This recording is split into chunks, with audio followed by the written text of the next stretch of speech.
Hello everyone, my name is Nim Pereira. I'm your host today, and we have the pleasure of having Professor Fredrik Bendiksen, the IOC World Conference of Prevention of Injury and Illnesses president of the organizing committee. So he is the man behind the team, so to speak. Today we're going to talk a little bit about Fredrik is a sport physician, so a little bit of his background, how the conference came to about, what he have plans for 2020, and so discuss those today. So without further ado, thank you, Fredrik, for being here today, and for driving 2 hours just to come and have a chat with us. That's really great. It's a true pleasure, Nim, to have the opportunity to speak with you. And I went into sports medicine when I finished medical school back in 1982. That's many years ago. So I went straight into sports medicine and spent a major part of my professional career in sports medicine. I'm not a researcher myself. I'm a practical medical doctor who have worked with athletes at very high levels in many different sports over the years, and enjoyed that very much, to be honest.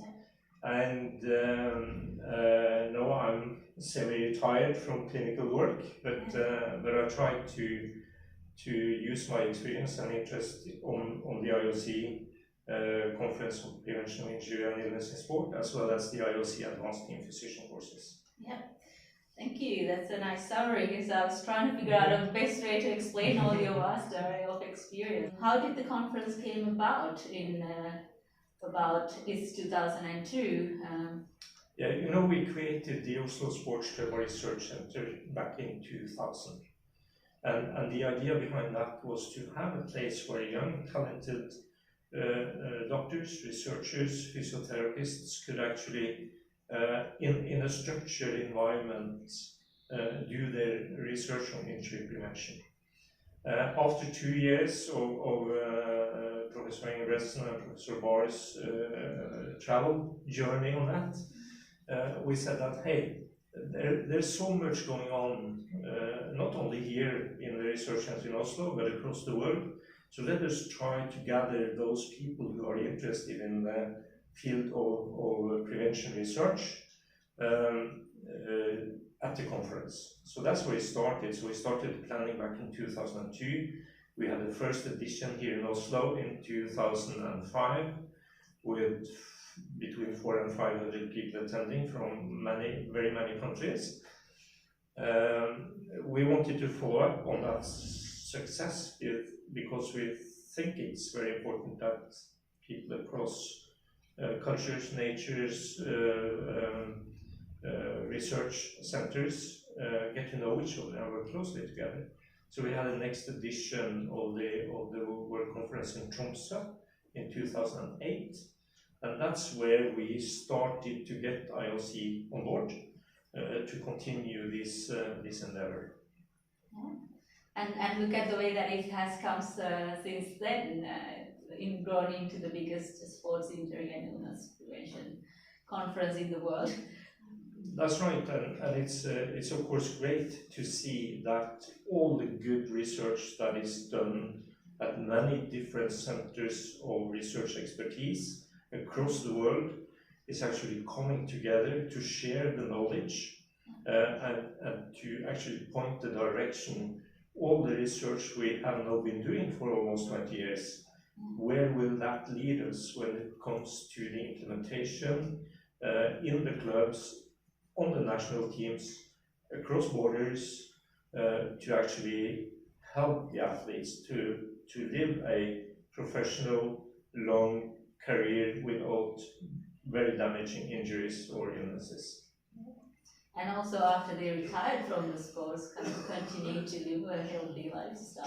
Sure, because we see that many of the top athletes who suffered serious injuries, that could be head injuries, that could be spine injuries, that could certainly be knee injuries, which we know a lot about.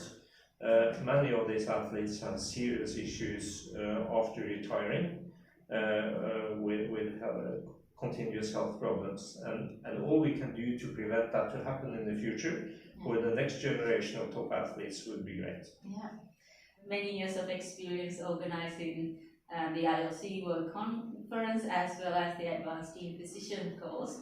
What are some of the challenges that you encountered, and how did you overcome these things? It's not easy organizing a conference. No, but first of all, we have a very good partner, professional partner in helping us to organize this. We have the IOC staff that I work closely with in actually making this happen according to rules and regulations and everything that needs to be in place. We have tremendous support in actually making this happen.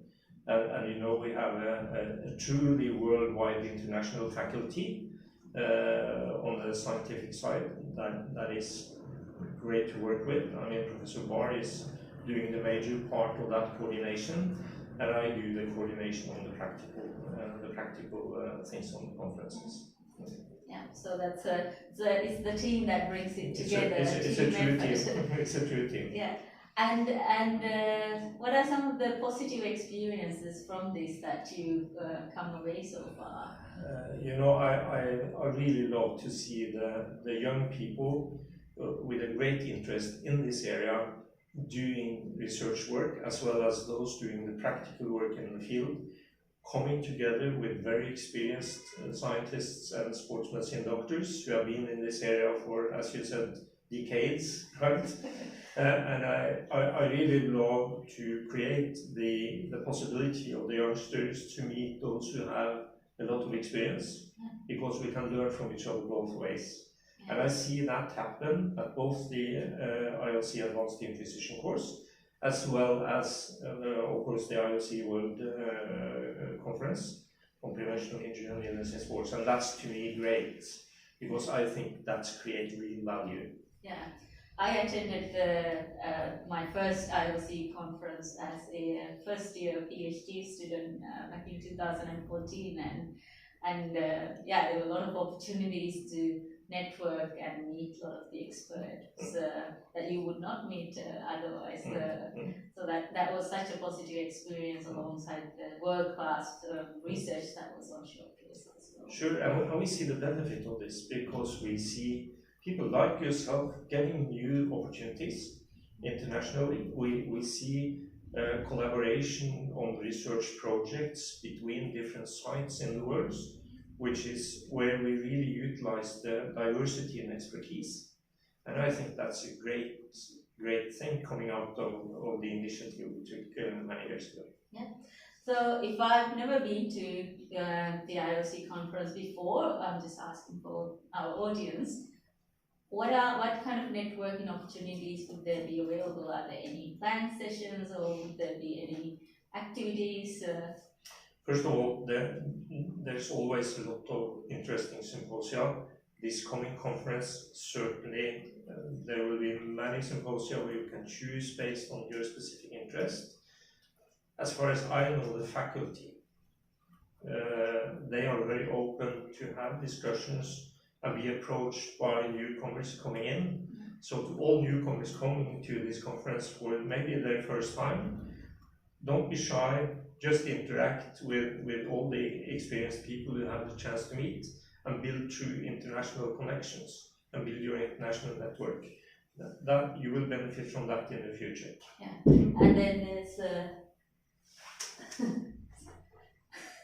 Fredrik is so popular in Norway, so we are currently at Olympiatoppen, so the National Olympic Training Center.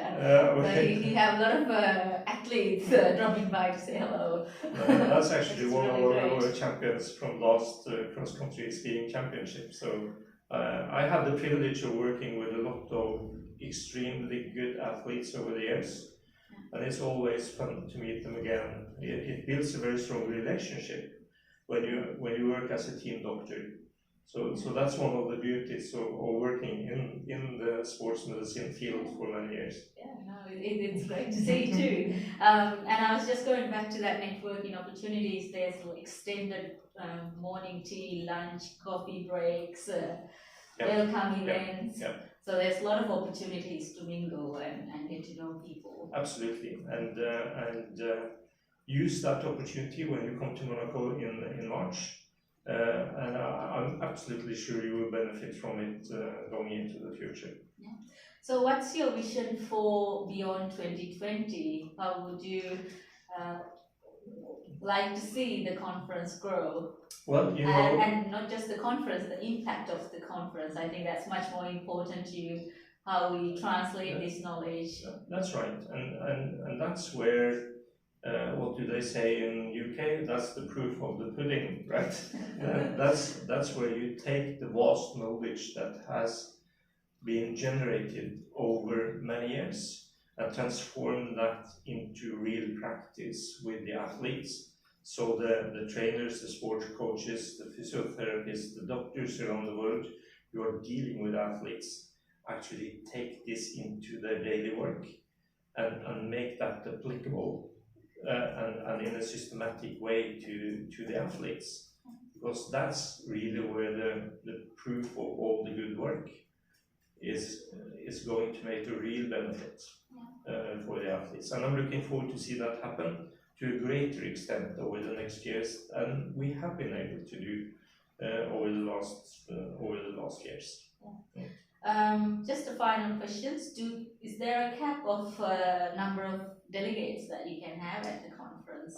Well, because the venue is amazing; it's very big. But is there a full capacity limit, or we haven't put a cap on that as of now. I hope we have a full house, which means more than 2,000 people. The capacity at the venue is probably even larger than that, but let's see how it goes. Yeah. So just take the opportunity. I registered for the conference in March. Yeah, and Fredrik's going to be there, so if anybody wants to catch up with him, he's very approachable and personable, so he'll be around, as well as a lot of other big names in business, too many to mention, as well as up-and-comers and anything in between, I guess. We're looking forward to meet you and to see you in Monaco.